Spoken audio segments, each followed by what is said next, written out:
Be me. 23-year-old marketing intern at tech startup. Live in cramped studio apartment downtown. Single for past 8 months after girlfriend dumped me for her CrossFit trainer. Haven't been on a date since. Mostly play video games and order takeout. Working late Friday night on presentation slides. Get Discord notification from random user. Username is Cherry Blossom Princess with anime girl avatar. Hey there, stranger. You look lonely tonight. Weird, but I'm bored, so I respond. Just working. What's up? She starts chatting about anime and games. Turns out we both love Attack on Titan and Final Fantasy. Conversation flows naturally. You seem really sweet. Most guys online are creeps.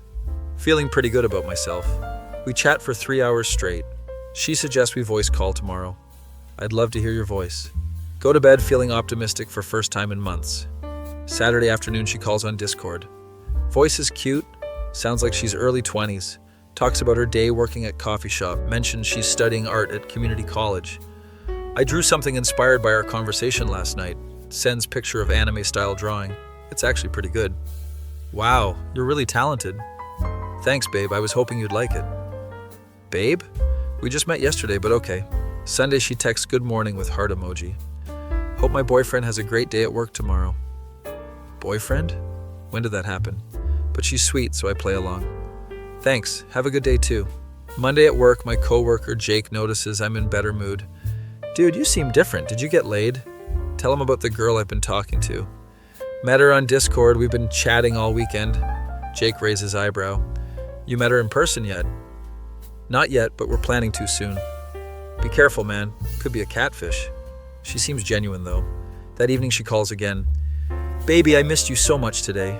Baby now. This is moving fast. I kept thinking about you during my art class. Professor was talking about color theory, but I was just doodling your name. That's actually kind of sweet. What did you have for lunch today, honey? Honey? Okay, we're really committed to this bit. Tell her about the sandwich I grabbed from office cafeteria. I wish I could have made you lunch. I make really good bentos, learned from watching anime. She starts describing elaborate lunch she would pack for me, complete with octopus-shaped hot dogs and rice balls. It's like she's living in romantic comedy. Tuesday, she sends me outfit photos for approval. Which dress should your girlfriend wear to class today? Both look nice, but I can only see them from neck down. The blue one looks great. You have such good taste. This is why I love you. Love? We've known each other for 4 days, but she seems happy, so whatever. Wednesday, she calls crying. Some guy at coffee shop was hitting on me. I told him I have a boyfriend, but he kept persisting. I just kept thinking about how you would protect me. I would protect you? We've never met. Don't worry, you handled it perfectly. She cheers up immediately. You always know what to say, sweetheart. Sweetheart? The pet names keep escalating. Thursday, she mentions anniversary plans. I can't believe it's almost been a week since we got together. Anniversary for a week? I was thinking we could have our first official date this weekend. First date after being together a week, but sure, I'm free Saturday. Perfect. I'll wear the dress you picked out for me. Friday at work, Jake asks about Mystery Girl. So when do we get to meet this girlfriend of yours? Girlfriend? I guess that's what she is now. This weekend, actually, we're finally meeting up. Jake still looks skeptical. What's her real name anyway? Realize I don't actually know. She goes by Cherry online, and that's what I call her. It's Cherry. Jake stares at me. Dude, nobody's real name is Cherry. Maybe it's short for something. That evening, Cherry calls all excited. I'm so nervous for our date tomorrow, darling. Darling? New pet name unlocked. I picked out the perfect outfit for meeting your parents. My parents? Who said anything about parents? Actually, it's just going to be us.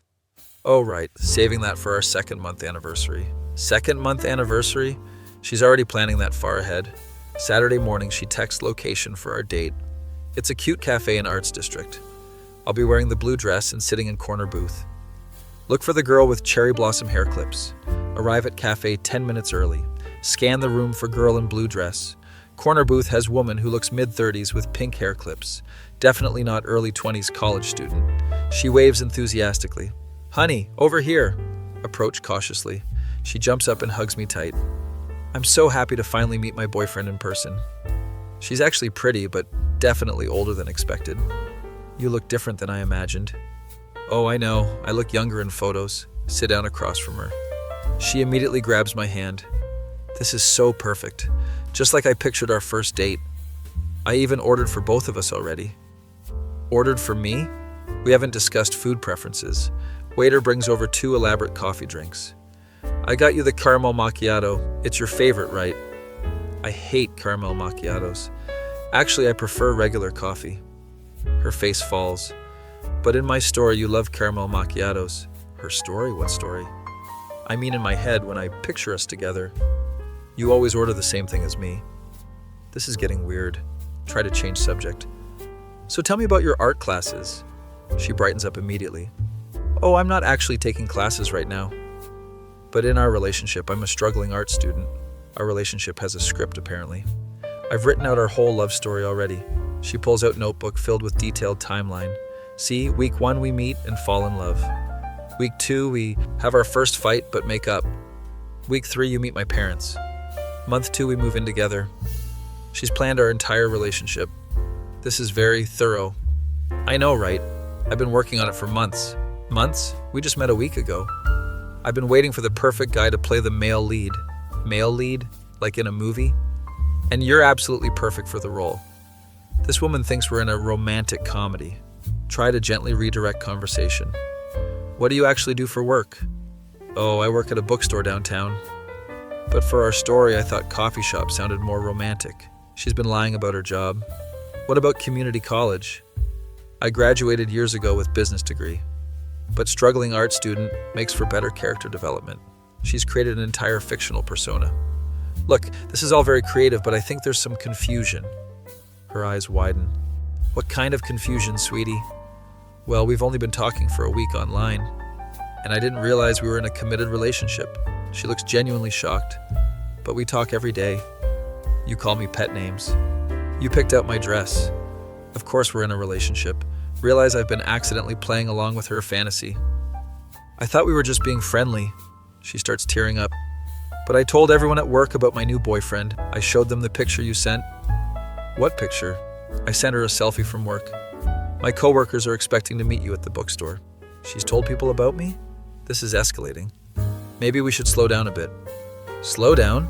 But we're supposed to have our first kiss today. She leans across table expectantly. Actually, I think I need some time to process this. Her face crumbles. Are you breaking up with me? We were never really together. She gasps dramatically. But what about our love story?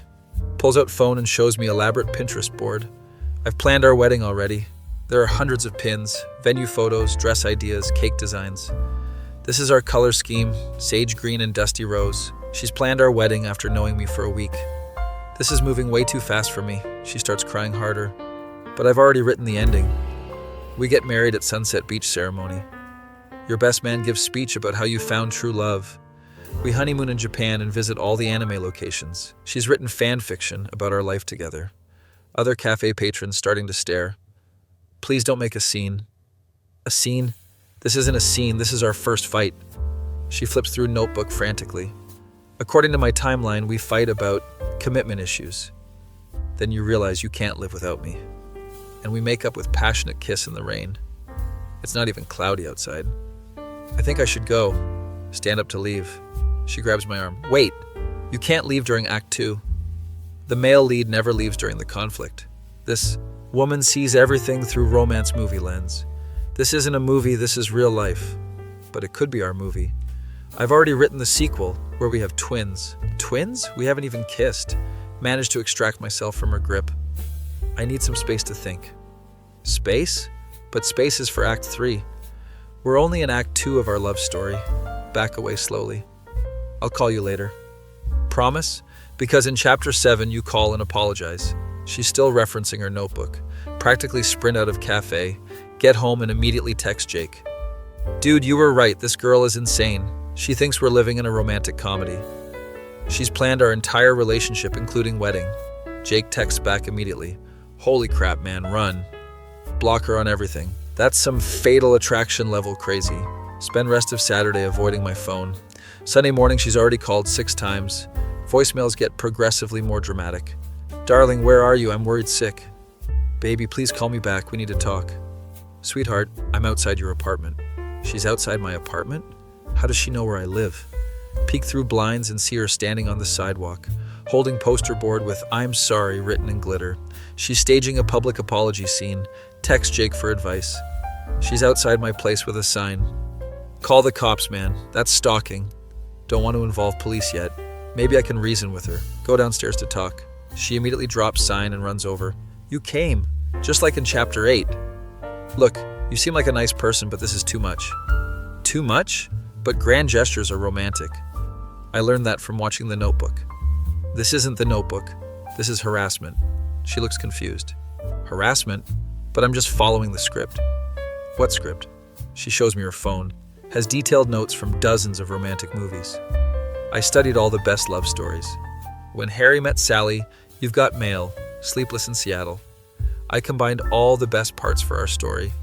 She's been treating our relationship like creative writing project. Real relationships don't work like movies. Why not? Movies show us how love should be. Because movies aren't real life. She starts tearing up again. But I've put so much work into this. Pulls out another notebook. I've written dialogue for our next 12 conversations. She's scripted our future interactions. You can't script real relationships. But how else do you know what to say?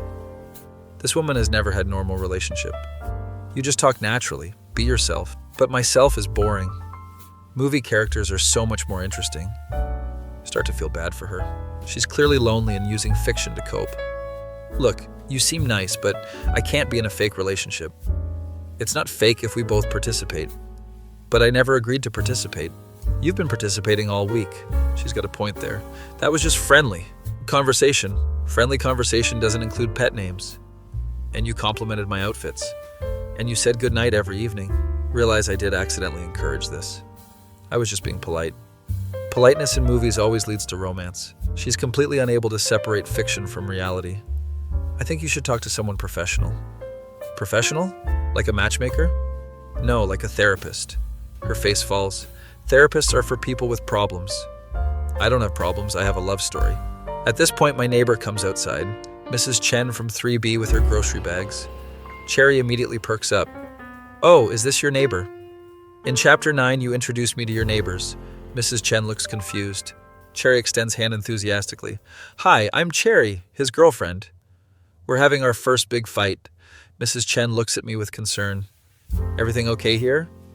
"Actually, we're not really dating. It's complicated." Cherry gasps dramatically. "Complicated? But I hate that word." All the best love stories start complicated. Mrs. Chen backs away slowly. "I'm just going to go inside now." Smart woman. Cherry turns back to me. "See? Even your neighbor knows we belong together. She literally just met you." Love at first sight is powerful. That wasn't love at first sight. She was confused and scared. Confusion and fear are classic romance tropes. Everything filters through her movie lens. Decide to try a different approach. What if I don't want to be in your story? She looks genuinely puzzled. But why wouldn't you want a perfect love story? Because it's not real. Real is overrated. Look around, real relationships are messy and hard. My story is beautiful and romantic. She's choosing fantasy over reality. I need you to respect my decision. But the story isn't finished yet. We haven't had our happily ever after. There is no happily ever after. She starts sobbing. But there has to be. I've worked so hard on this. Feel genuinely bad for crushing her dreams, but can't enable her delusions. You need to find someone who actually wants to be in a relationship. But I chose you for the male lead. You're perfect for the role. I'm not an actor, I'm a person. Everyone's an actor in the story of their life. She's quoting something, probably a movie. I'm going back inside now. Please don't leave me hanging in Act 2. The audience will be so disappointed. What audience? We're the only people here. Head back to my apartment, she calls after me.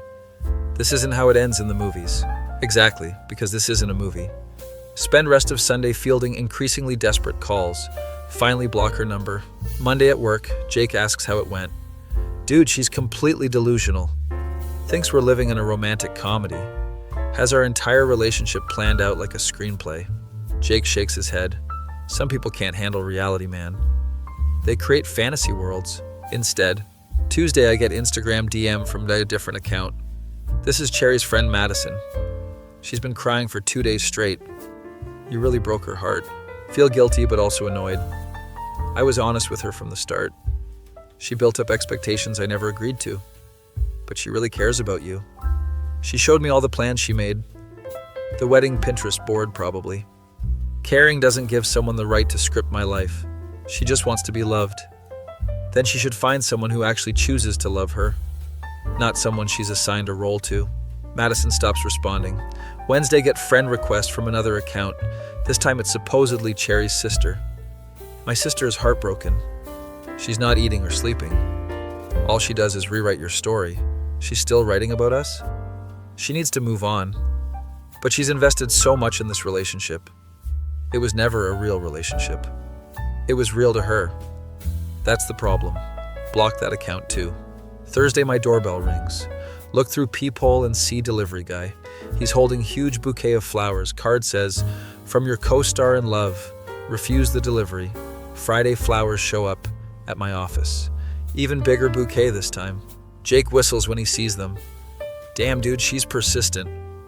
This is embarrassing. Whole office is staring. Card says every love story needs a grand finale. Starting to get worried about what she considers finale. Saturday morning, find envelope under my door. Inside is 20-page handwritten letter. My dearest leading man, she's written detailed explanation of our love story. Includes character analysis of both our personalities. Plot outline for next 6 months of relationship. Dialogue samples for future conversations. It's actually well written but completely insane. Ends with, please don't let our story have tragic ending. All the best romances overcome obstacles. We can overcome this too. She's still treating this like fiction. Decide enough is enough. Call her from blocked number. She answers immediately. I knew you'd call back. Just like in chapter 12. This has to stop. You're making me uncomfortable.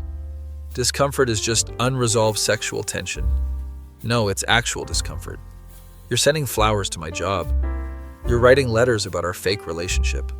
It's not fake if I believe in it, but I don't believe in it. That's what makes it a romantic comedy. One person believes, the other doesn't. Then gradually they fall in love. She's describing every rom-com ever made. This isn't a movie, but it could be. I've already pitched it to my friend who works at production company. She's pitched our story to actual people. You can't use my life for a movie pitch. It's our life, and it's a great story. Lonely girl meets perfect guy online. They fall in love through carefully crafted conversations, overcome obstacles to find true love. It writes itself. She's literally trying to sell our non-relationship. I'm calling the police if this continues. Police? But we haven't reached the dramatic climax yet. This is the dramatic climax. You stop contacting me or face legal consequences. She's quiet for a long moment. But what about our happily ever after? There is no happily ever after. Find someone who actually wants to date you. Stop trying to force people into your fantasy. Hang up before she can respond. Sunday is blissfully quiet. No calls, no flowers, no letters. Maybe she finally got the message. Monday. Jake asks if crazy girl backed off. Think so. Haven't heard from her since Saturday. Good. Hopefully she found a new victim. Or got professional help. That evening my doorbell rings. Look through peephole and see man in suit. He's holding clipboard and briefcase. Open door cautiously. Are you the male lead? Male lead? Oh no. I'm sorry, who are you? I'm from Cherry's production company, friend. She said you'd be perfect for our upcoming romantic comedy. We'd like to offer you a role. She actually got someone to take her pitch seriously. This is a misunderstanding. There's no romantic comedy. Cherry created a fictional relationship. Man looks confused. But she showed us all the documentation. The timeline, character development, plot outline. It's very thorough. Her obsessive note-taking convinced them it's real. Sir, none of that actually happened. We never dated, she made it all up. He flips through the papers on clipboard. But there are photos, text messages, call logs. She documented everything as evidence. Those are real, but taken out of context. She misinterpreted friendly conversation as romance. Man looks disappointed. So there's no love story. No love story. He packs up his briefcase. That's too bad. It was a great pitch. Cherry seems so passionate about the project. Passionate about her delusion, maybe. Tuesday, get text from unknown number. The production company rejected our story. They said it wasn't real. How could you ruin our big break? She still thinks this was our shared opportunity. Because it wasn't real. You made everything up. I didn't make up my feelings. Feelings don't create facts. But feelings are the most important part of love stories. She's determined to stay in Fantasyland. I'm blocking this number too. Wait, I have one more idea. What if we just try being friends first? Build the relationship more naturally. Like in When Harry Met Sally, she's still using movies as reference points. We can't be friends when you think I'm your boyfriend, but friendship is the foundation of true love, not when one person is delusional. I'm not delusional, I'm romantic. Block the number. Wednesday evening, I'm grabbing dinner at local diner. Server comes over with my order. Are you waiting for someone else? No, just me tonight. Oh well, there's a woman outside who says she's meeting her boyfriend. Here. She's been there for an hour. Look out window and see Cherry at sidewalk table. She set up elaborate romantic dinner for two. Candles, flowers, cloth napkins. She's recreating Lady and the Tramp spaghetti scene. Motion for server to come back. That woman is not my girlfriend. She's been following me around. Can you ask her to leave? Server looks uncomfortable. She already paid for the table setup and ordered dinner for two. Of course she did. Finish eating quickly and leave through back exit. Text Jake about latest incident. Dude, she's completely lost it. Set up romantic dinner without telling you. That's some next level crazy. Thursday morning, find note taped to my car. Meet me at the place where our story began. Time for the grand finale. Where our story began. Discord chat room. But then I remember she first messaged me from that coffee shop. The one where she works apparently. Or claimed to work at. Hard to keep track of her lies. Decide to go, just to end this once and for all. Friday after work, head to a coffee shop she mentioned. It's small, indie place near campus. Walk in and immediately spot her behind counter. She's actually working there. That part wasn't a lie. She sees me and practically glows. You came, just like in the final scene. Approach the counter cautiously. We need to talk. I know, that's why I set up the perfect ending. She gestures to corner booth, same one from our first meeting. It's decorated with fairy lights and rose petals. You really work here. I got the job after we met. Thought it would make our story more authentic. She changed jobs to fit her narrative. This has gone too far. You're restructuring your entire life around a fantasy. It's not a fantasy if we're both living it. But I'm not living it. I've been trying to escape it. Her face falls. But it's such a beautiful story. Beautiful stories should stay stories. Real life is different. She wipes down counter nervously. What if I tone it down? No more grand gestures or elaborate plans. Just casual dating like normal people. Appreciate the attempt, but it's too late. You've shown me you can't separate reality from the fiction. I can learn. You've had months to learn. Instead, you got more elaborate with the fantasy. She starts tearing up. I just wanted to be special. All my relationships before were boring and ordinary. I thought if I made it like a movie, it would be perfect. Finally getting to the real issue. Perfect doesn't exist. Real relationships are messy and imperfect.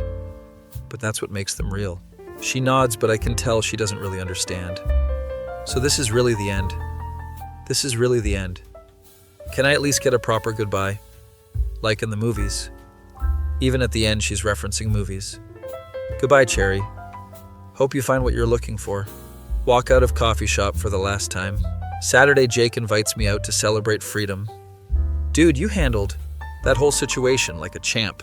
Most guys would have either run away immediately or gotten completely sucked in. Yeah, well, I learned something about setting boundaries. What's that? Just because someone writes you into their story doesn't mean you have to play the part.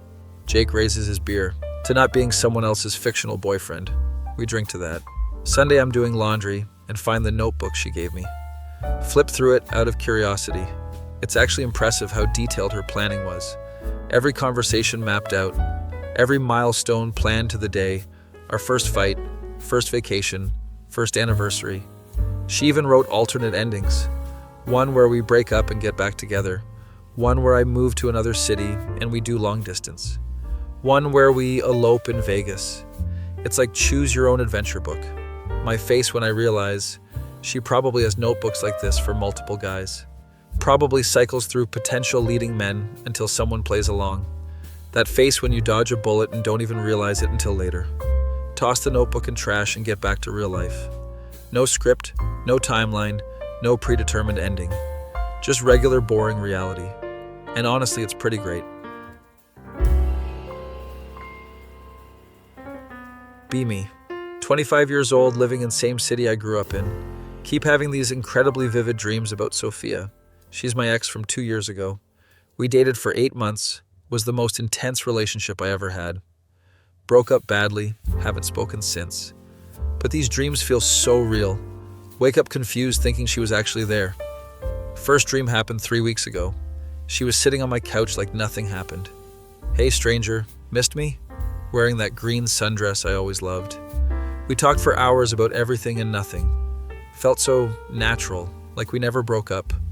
Woke up and reached for my phone to text her, realized it was just a dream, but the feeling lingered all day. Second dream was at our old favorite restaurant, tiny Italian place downtown where we had our first real date. She ordered the same pasta she always got. You remember how I like extra Parmesan, right? Of course I remember everything about you. We talked about books like we used to. She recommended this mystery novel. You'd love the plot twist. It's about second chances. Woke up and actually went to bookstore to find it. Third dream, we were at the beach. Not any specific beach, just perfect sandy coastline. She was collecting seashells in her favorite yellow bikini. Look at this one, it's shaped like a heart. We built sandcastles like kids. She laughed that musical laugh I fell in love with. Race you to the water, ran into the ocean together. Water was perfect temperature. She splashed me and I splashed her back. Pure joy on her face. Woke up with sand somehow still in my sheets. That's when I started getting worried. Dreams shouldn't leave physical evidence. Fourth dream was in a bookstore cafe. She was reading in corner chair with coffee. Looked up when I walked in. I was wondering when you'd find me here. Sat down across from her. What are you reading? Showed me the book cover. It was the mystery novel from the restaurant dream. I finished it last night. The ending was perfect. Want to know how it ends? Said yes, even though I knew I was dreaming. The main character realizes love transcends physical boundaries. Sometimes the heart finds ways to connect beyond reality. Strange thing to say even for a dream. Woke up and immediately drove to that exact bookstore. Found the mystery novel on the shelf. Bought it and read the whole thing. The ending was exactly what she described. How could I dream about a book I'd never read? Fifth dream, we were ice skating at Winter Festival. She wore that red coat with fur trim.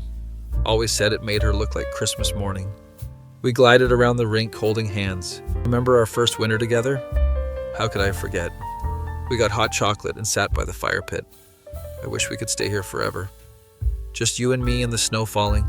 She leaned against my shoulder. Promise me something. What? Promise you'll remember the good times. When things get hard, remember moments like this. Woke up and checked. The calendar. It was exactly 2 years since our first winter date. Sixth dream was the strangest yet. We were in my apartment, but it looked different. Cleaner somehow, brighter. She was cooking in my kitchen. Hope you're hungry. I made your favorite, chicken parmesan with garlic bread. Set the table with actual plates instead of paper ones. This feels domestic. She smiled that shy smile. Is that okay? More than okay, it was perfect. We ate dinner, talking about our days. Felt like we were married. I love this version of us. What version? The one where we figured it out. After dinner, we watched movies on the couch. She fell asleep with her head on my chest. I played with her hair like I used to. Perfect contentment. Woke up alone but could still smell her perfume. Vanilla and jasmine. Checked my apartment for any sign she'd been there. Nothing out of place, but the smell lingered for hours. Seventh dream, we were at a concert. Indie band we both loved playing at small venue.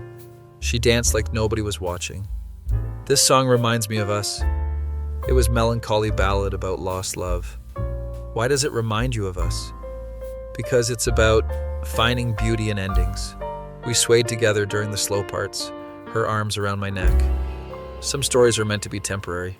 That doesn't make them less beautiful. Woke up with lyrics stuck in my head. Looked up the band online. They had broken up 6 months ago. Lead singer died in car accident. How did I dream about a dead musician's final song? Eighth dream was at an art museum. We wandered through abstract painting gallery. She stopped in front of swirling blue canvas. What do you see? Looked like chaos to me. I see confusion, maybe sadness. She tilted her head thoughtfully. I see transition. Like when caterpillars become butterflies. Everything has to fall apart before it becomes something new. We moved to next painting. Bright explosion of yellow and orange. Now what do you see? Joy? Hope maybe? She nodded approvingly. You're learning to see beauty in change. Walked through more galleries hand in hand. She pointed out details I would have missed. Art is about interpreting meaning from mystery. Sometimes the mystery is more beautiful than the answer. Woke up feeling philosophical, like she'd been teaching me something important. Ninth dream, we were at a farmer's market.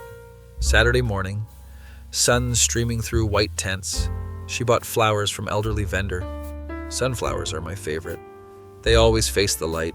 We picked out fresh fruit and vegetables. She chatted easily with all the vendors. You're good with people. Everyone has a story worth hearing.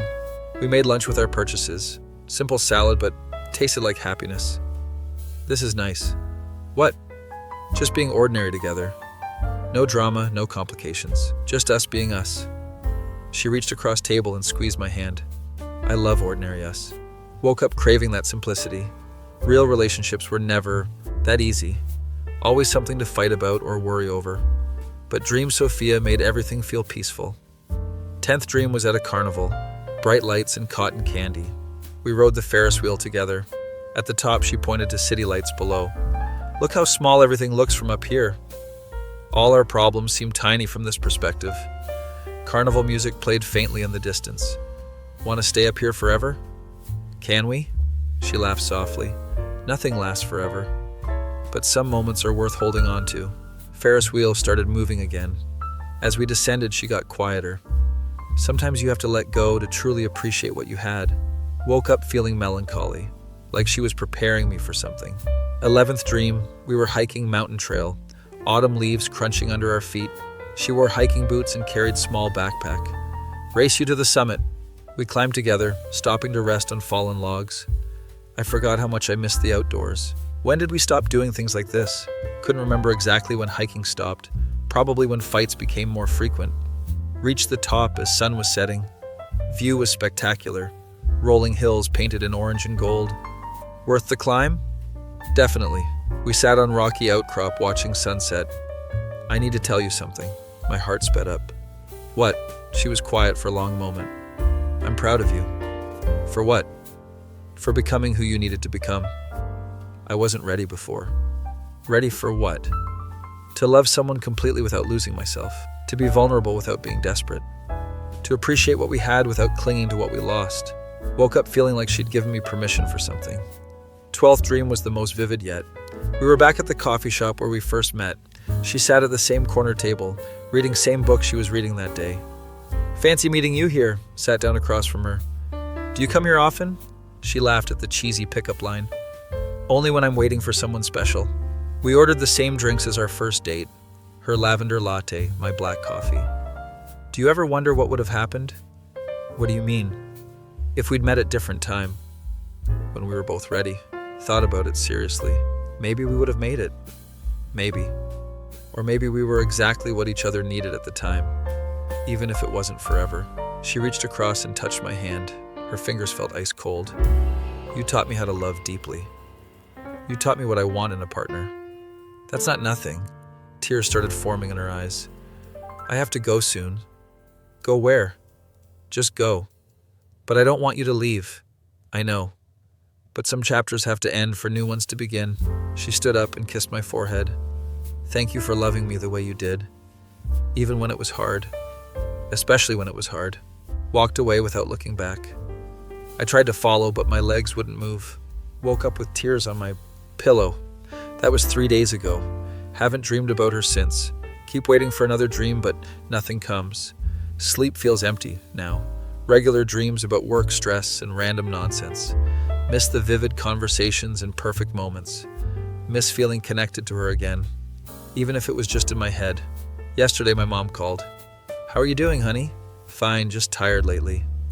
You've seemed different the past few weeks. Different how? Lighter somehow, more at peace. Like you finally let go of something heavy. Hadn't thought about it, but she was right. The dreams had lifted some weight I'd been carrying. Mom, can I ask you something weird? Of course. Do you believe people can visit us in dreams? Long pause. Why do you ask? Told her about the dreams with Sophia, how real they felt, how they seemed to be teaching me things. Honey, there's something I need to tell you. Her voice got serious. About Sophia. My stomach dropped. What about her? She died. What? About 6 months after you two broke up. Car accident on the highway. The room started spinning. Why didn't you tell me? You were still so hurt from the breakup. I didn't want to make things worse. You were finally starting to move on. Sat in silence trying to process. How long ago? About 18 months now. Right around when the dreams started. Mom, I think she's been visiting me. The dreams felt so real. She was helping me understand things. Teaching me to let go. Mom was quiet for a minute. Maybe she was. Maybe she needed to help you heal before she could rest. Everything clicked into place. The strange wisdom in her dream conversations. The way she seemed to know things I didn't. The sense that she was preparing me for something. She was preparing me to say goodbye. To forgive myself for how things ended. To remember the love without the pain. The physical evidence in my dreams. The sand, the perfume, the book I'd never read. Maybe some connections really do transcend death. Maybe love finds ways to heal even after endings. Sat in my apartment that night, looking at the spot where she cooked dinner in my dream, where we watched movies on the couch, where she made everything feel possible again. Thank you, said it out loud to the empty room, for visiting me, for helping me understand, for loving me enough to let me go. Felt a gentle warmth in the air, like she heard me, like she was smiling. Went to bed that night without hoping for dreams. Slept peacefully for the first time in years. No visits, no messages, no perfect moments, just rest. In the morning I felt different, like I could finally close that chapter. Remember the good without being haunted by the bad. Love her memory without being trapped by it. She kept her promise from the ice skating dream. Helped me remember the good times, and more importantly, taught me that some love stories continue even after they end, just in different ways. In dreams, in memories, in lessons. Learned in the way she made me a better person, even after she was gone. Be me. Feminon, 24 years old, living with roommate Natalie. She's obsessed with this dating app called Nexus. Supposedly matches people based on compatibility algorithms. It's like Tinder, but for serious relationships. She's been on 47 dates this year from the app, still single. I stick to meeting people organically, old-fashioned, I guess. Work at local veterinary clinic as technician. Love animals, hate most humans, especially the ones who abandon their pets. Tuesday afternoon, Natalie bursts into apartment. You have to download Nexus right now. I found your perfect match. Show her my current Netflix queue. I'm busy catching up on documentaries. This is more important than David Attenborough. Blasphemy, but okay. She shows me profile of some guy named Marcus, 26 years old, works in renewable energy, has golden retriever named Biscuit.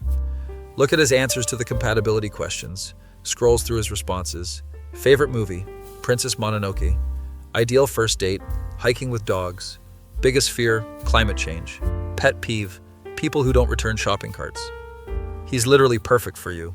I hate admitting it, but his profile is appealing. Especially the part about proper shopping cart etiquette.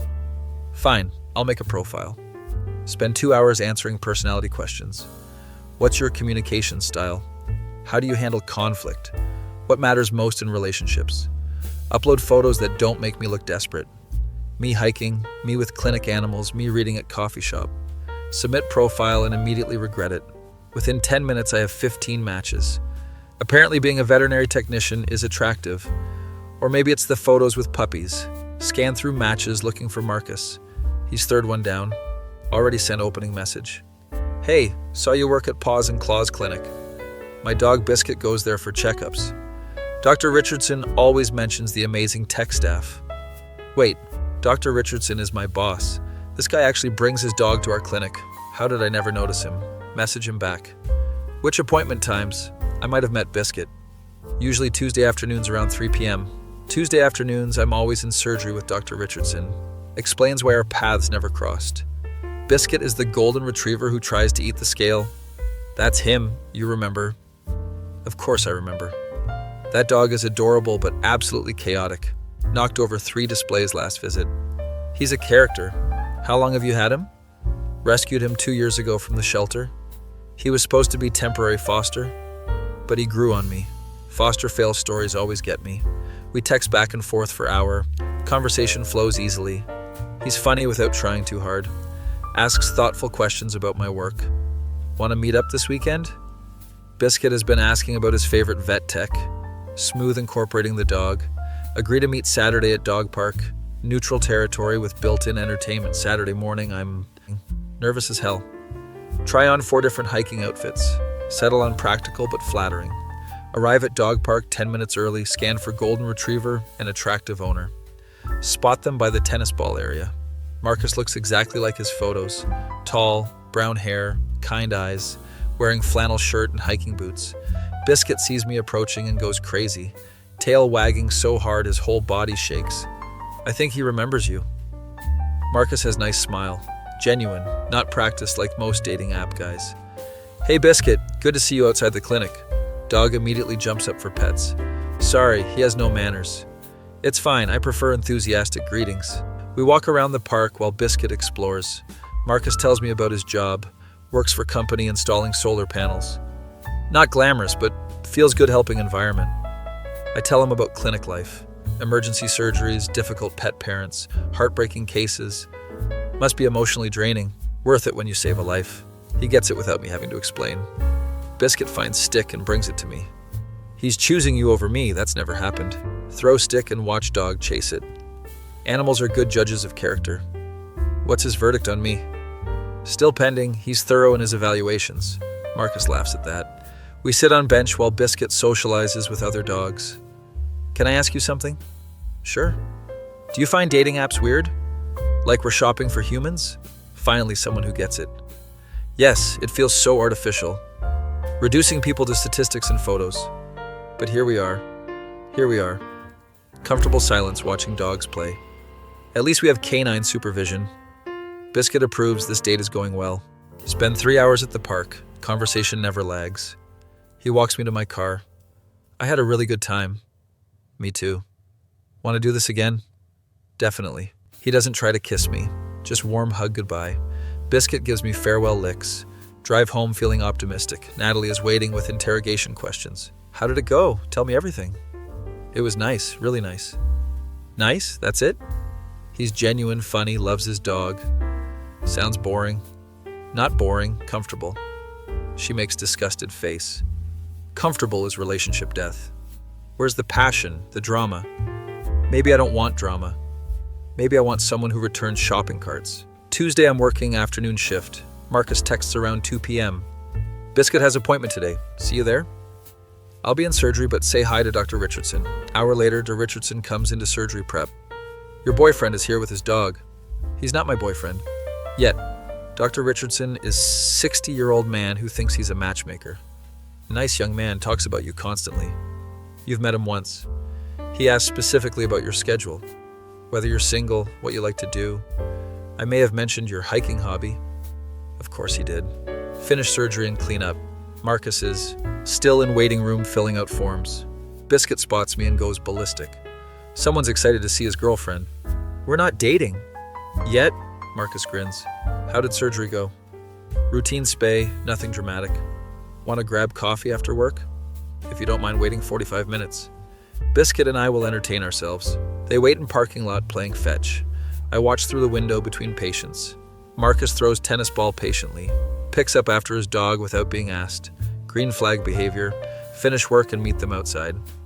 There's coffee shop 2 blocks away. Dog friendly? They have outdoor seating. We walk over together.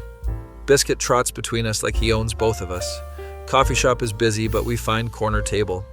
Marcus ties Biscuit's leash to table leg. Dog immediately lies down and goes to sleep. He's so well behaved. Wasn't always that way. First month he destroyed my apartment. Chewed through 2 pairs of shoes and a couch cushion. What changed? Consistency, patience, lots of training treats. Also realized he was acting out from anxiety. Previous owners probably yelled at him a lot. I'm impressed by his insight. Most people give up on difficult animals. You're good with him. He deserves someone who wouldn't quit. We talk about rescue animals and second chances. Marcus understands the commitment involved. What made you become a vet tech? Always loved animals more than people. People are complicated. Animals are honest. They don't lie or manipulate or play games. Present company accepted, I hope. Jury's still out. He laughs and doesn't take offense. Green flag number 2. We finish coffee and he walks me to my car. This was really nice. We should do it again soon. What about Saturday? There's hiking trail about hour north. Dog friendly? Very dog friendly. It's a date then. Saturday arrives with perfect weather. Marcus picks me up at 9 a.m. Biscuit is bouncing in back seat with excitement.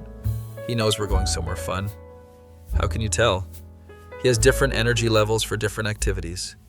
This is his adventure energy. Drive up scenic mountain road. Marcus plays indie folk music. We sing along badly to songs we both know. Biscuit howls occasionally from back seat. He thinks he's contributing to the harmony. He is in his own way. Trailhead parking is mostly empty, perfect for letting dog run free. Marcus has backpack with water for all of us, plus tennis ball and poop bags, prepared without being obsessive. Green flag 3. Hike starts easy but gets steeper. Biscuit runs ahead, then circles back to check on us. He's making sure we don't get lost. Good dog, looking out for his pack. We reach scenic overlook after hour of climbing. View of valley below is spectacular. Marcus unpacks water and snacks. This is perfect. One of my favorite spots. You bring all your dates here? Just the special ones. He says it without irony or pickup line energy. Feels genuine. We sit on rocks eating trail mix. Biscuit explores but stays within sight. Can I ask you something personal? Sure. What happened with your last relationship? Deep question for second date, but I appreciate directness. He wanted me to choose between him and my career. Said I cared more about animals than humans. He wasn't wrong, but that was the problem. What about you? Marcus throws stick for Biscuit before answering.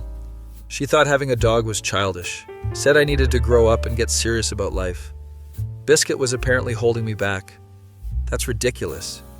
Having a dog shows responsibility and commitment. That's what I thought. But she saw it as competing for my attention. Red flag behavior from ex-girlfriend. Animals often reveal people's true character. Hike back down is easier. Marcus offers me his hand on steep sections. Doesn't assume I need help but offers anyway. Green flag 4. We stop at diner on drive home. Greasy spoon place with outdoor seating for Biscuit. Order burgers and milkshakes like teenagers. This feels like high school date. Good high school date or bad high school date? Definitely good. No awkward fumbling or parent supervision. Biscuit gets plain burger patty as special treat. Marcus asks server for water bowl without being prompted. Green flag 5. Drive home as sun is setting. We sing more songs, badly. Biscuit sleeps in back seat, exhausted from adventure. I had amazing time today. Me too, we should definitely do this again. Walks me to apartment door. Still no pressure for physical intimacy. Just another warm hug goodbye. Biscuit demands farewell pets. I think you've passed his evaluation. What's the verdict? Approved for continued dating. Inside apartment, Natalie is waiting. How was the hike? Any romance? It was perfect. Exactly what I wanted.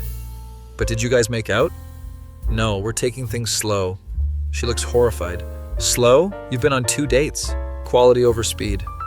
He's not going anywhere. How do you know that? Because he's not trying to rush anything. He's letting connection develop naturally. Wednesday, Marcus texts during lunch break. Biscuit misses you, wants to know about dinner Friday. What kind of dinner? I cook, you bring dessert? You cook? Nothing fancy, just pasta and good company. Agree to Friday dinner at his place. Friday evening, I'm nervous about seeing his living space. Apartments reveal a lot about people. His address is in quiet neighborhood. Small house with fenced yard. Perfect for dog owner. Marcus greets me at door wearing apron. Welcome to Shea, Marcus and Biscuit. House is clean but lived in. Dog toys organized in basket. Photos of hiking trips on walls. Bookshelf full of environmental science texts. Make yourself comfortable. Dinner's almost ready. Kitchen smells amazing. Homemade marinara sauce simmering. Garlic bread in oven. Salad already prepared. You really went all out. Wanted. To impress you. Consider me impressed. Biscuit brings me his favorite rope toy. He wants to play tug of war. That's his way of welcoming you home. Home. Interesting word choice. We play with rope toy while Marcus finishes cooking. Dinner is delicious and conversation flows easily. He asks about difficult cases at clinic. Listens when I describe challenges of veterinary medicine. Must be hard when you can't save them all. Hardest part of the job. But the ones you do save make it worthwhile. He gets it without me having to explain grief. After dinner, we watch nature documentary. Biscuit lies across both our laps. He's claiming territory. Smart dog, securing his position. Marcus's hand finds mine during commercial break. Feels natural, not calculated. This is nice. What? Just being comfortable together. No pressure, no performance. Just us. And Biscuit. Definitely can't forget Biscuit. Documentary ends and I should probably go home. Work early tomorrow, but I don't want this evening to end. I should head out. Of course, let me walk you to your car. Biscuit follows us outside. He's making sure you get safely to vehicle. Such a gentleman. At my car, Marcus finally makes his move. Can I kiss you goodnight? Asking permission instead of assuming. Green flag 6. I'd like that. Kiss is soft, tentative, perfect for first kiss. Biscuit sits patiently during a romantic moment. Good night. Good night. I'll text you tomorrow. Looking forward to it. Saturday, Natalie wants full debrief. Finally, tell me about the kiss. It was perfect, sweet and respectful. Respectful? Ugh, where's the passion? There was plenty of passion. Just controlled passion. She rolls her eyes. You're going to bore each other to death. Or we're going to build something real, based on mutual respect and genuine connection. You sound like self-help book. Maybe, but it feels right. Over the next few weeks, we fall into comfortable routine. Dinner dates, hiking adventures, coffee after my shifts. Always with Biscuit as enthusiastic third wheel. Marcus integrates seamlessly into my life. Brings me lunch at clinic when I work long days. Remembers I prefer tea over coffee in afternoons. Asks about specific patients I'm worried about. Month in, we have our first real conversation about future. Sitting by lake throwing sticks for Biscuit. Where do you see this going? Direct question, but I appreciate honesty. I like where it's going. Me too. I just want to make sure we're on the same page. What page is that? The page where this becomes something serious. I'd like that. Good, because Biscuit has already decided your family. What about you? I decided that weeks ago. I was just waiting for the right moment to say it. Second month, he asks if I want to go away for weekend. There's cabin up north, dog-friendly. We could hike, relax, see how we do with extended time together. Weekend away feels like relationship milestone. That sounds perfect. Friday evening, we pack his car. Biscuit knows something special is happening, extra bouncy and excited. He loves car trips, especially ones involving new places to explore. Cabin is rustic but comfortable. Fireplace, full kitchen, huge windows overlooking forest. This is beautiful. Friend of mine owns it, lets me borrow occasionally. Biscuit discovered the creek. Dog is already splashing in shallow water. Weekend is perfect blend of adventure and relaxation. Long hikes through forest trails, cooking meals together in cabin kitchen, reading by fireplace while Biscuit sleeps between us. I could get used to this. Domestic bliss? This version of domestic bliss, where it doesn't feel suffocating or obligatory, but where it feels like choice we make every day. Sunday morning, we're packing to leave. Biscuit is sulking because vacation is ending. He wants to stay. So do I. We could come back. Make it regular tradition. The word tradition implies long-term commitment. I like how that sounds. Drive home. I'm thinking about future possibilities. Marcus seems to be thinking similar thoughts. What would you say to meeting my parents? They're visiting next month. I'd love to meet them. Fair warning, my mom will interrogate you. She's very protective. I can handle protective mothers. We'll see about that. Meeting parents feels like next logical step. Not rushed, but natural progression. At apartment, Natalie notices my mood. You're glowing. It's disgusting. I'm happy. Is that bad? It's weird. You're usually cynical about everything. Maybe I found something worth being optimistic about. Or someone. Month later, Marcus's parents visit. I'm nervous, but trying not to show it. Meet them at restaurant downtown. His mom, Janet, is warm, but observant. Dad, Robert, is quiet, but kind. So you're the vet tech we've heard so much about. Marcus talks about you constantly. All good things, I hope. He says you saved Biscuit's life during emergency visit. Just did my job. Modesty, I like that. Dinner conversation flows naturally. They ask about my work, my family, my interests. Not interrogation, but genuine curiosity. Marcus seems different since he met you.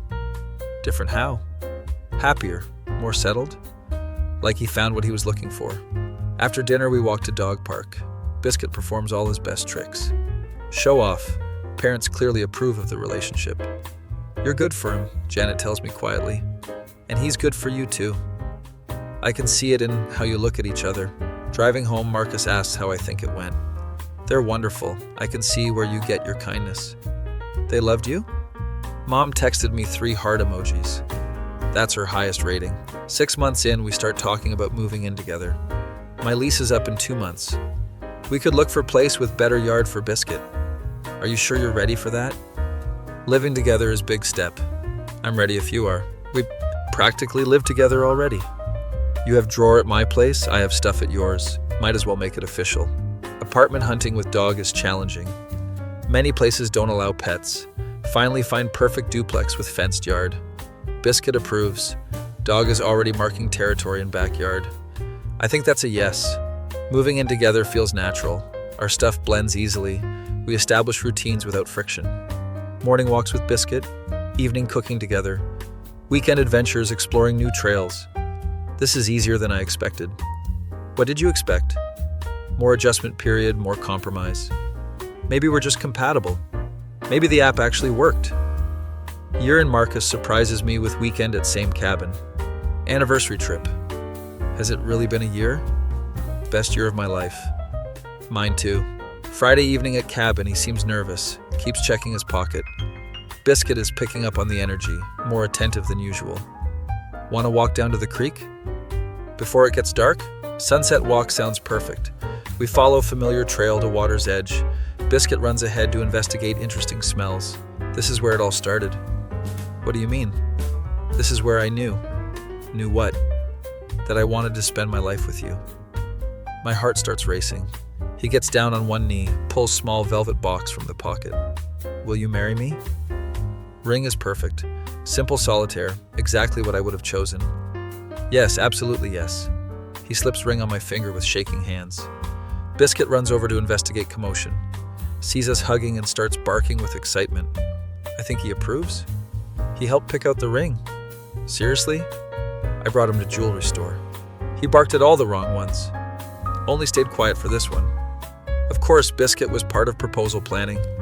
Wouldn't be complete without his input. Engagement party, 2 months later. Both families celebrate at local park. Biscuit wears bow tie for occasion. He cleans up nicely. Dr. Richardson makes embarrassing speech. Knew from first day Marcus brought Biscuit in. Way he asked about schedule, mentioned favorite vet tech. Some things are just meant to be.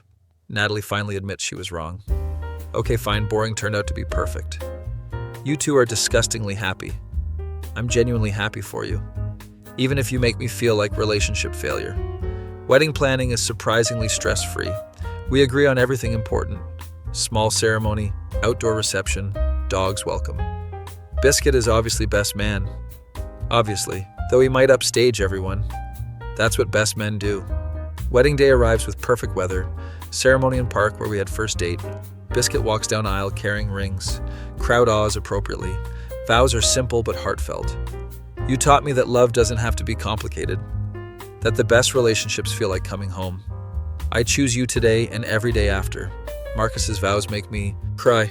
You love all parts of me, even the inconvenient ones. Like my obsessive dog ownership and terrible singing. You make ordinary moments extraordinary. I promise to return shopping carts and love you forever. Everyone laughs at shopping cart reference. Inside joke that became running theme. Reception is exactly what we wanted. Good food, better company, lots of dancing. Biscuit steals show during couples dance, howls along to our wedding song. He's serenading us. Professional wedding singer. Honeymoon is camping trip with Biscuit. National parks tour hitting all dog-friendly trails. Most people go to beaches or Europe.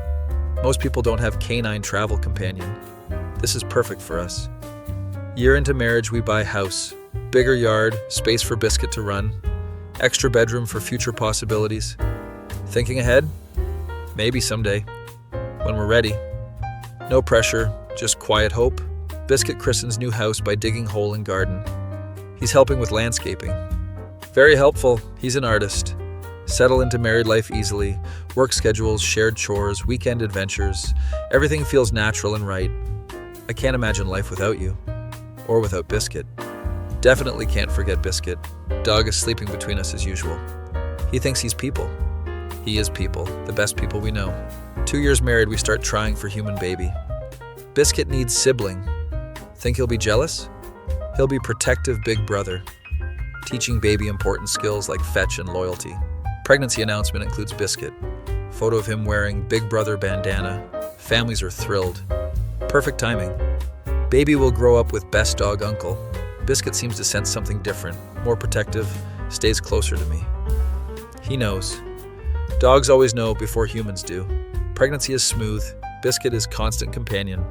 Follows me everywhere, alert to changes. Marcus jokes he has competition. Biscuit thinks baby is his responsibility too. Good thing, we'll need all help we can get. Delivery day Biscuit stays with Marcus's parents. First time we're separated for extended period. He'll be fine. Grandparents will spoil him rotten. Labor is long but uncomplicated. Healthy baby girl, perfect in every way. She looks like you. She has your stubborn chin. That's determination, not stubborn. Bringing baby home is surreal. Biscuit meets his sister with careful curiosity. Sniffs gently, then lies down beside Bassinet. Guardian duty activated. Best security system ever. New parent exhaustion is real. But watching Marcus with our daughter melts my heart. He's natural father, patient and gentle. You're good at this. Learning as I go. We both are. Biscuit adapts to baby routine, stays close during feeding times, alerts us when she cries. He's better baby monitor than actual monitor. More reliable too. 6 months later, we're settling into rhythm. Work, baby care, dog walks, family time. Chaotic, but fulfilling. This is what happiness looks like. Messy and exhausting, but perfect. Evening routine includes all family members. Bath time for baby, walk time for Biscuit, dinner together, bedtime stories. Our own little pack. Complete now. Almost complete. Almost? Marcus points to Biscuit. He's getting older, might need puppy energy. Second dog? Baby will need playmate too. When she's older. When we're not completely sleep deprived. Sounds perfect to me. This life we built together. Started with dating app algorithm. Became something real through choice and effort. Think the app actually worked? Or did we make it work? Little bit of both. Good algorithm, better follow through. Here's to artificial intelligence and real love. And dogs who know best. Especially dogs who know best. Biscuit looks up from his post beside baby's crib, tail wagging in agreement.